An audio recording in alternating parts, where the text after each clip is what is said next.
ব্রেকফাস্টে কী বানাবে সেটা যদি ভেবে না পাও তাহলে একবার এই প্রসেসে সুজির উপমা বানিয়ে ফেলো।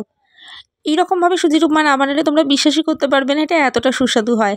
এর জন্য 1 কাপ পরিমাণ সুজি শুকনো কড়াইতে 2 থেকে 3 মিনিট ভেজে নিচ্ছি। ভেজে এটাকে তুলে নিলাম। ওই কড়াইয়ের মধ্যেই সাদা তেল গরম করে কালো সর্ষে শুকনো লঙ্কা ফোড়নে দিচ্ছি। 10 থেকে 12 সেকেন্ড পর দিচ্ছি কয়েকটা কারি পাতা। এবার দিচ্ছি একটা মিডিয়াম সাইজের পেঁয়াজ। পেঁয়াজটাকে 1 মিনিট ভেজে ছোটো করে কেটে রাখা গাজর, ক্যাপসিকাম, সামান্য নুন দিয়ে খুব ভালো করে মিডিয়াম ফ্লেমে ভেজে নিচ্ছি। এরপরে দিচ্ছি কাজু কিশমিশ আর কাঁচা লঙ্কা কুচি। একদম মিডিয়াম ফ্লেমে ভাজতে হবে যাতে পুড়ে না যায়।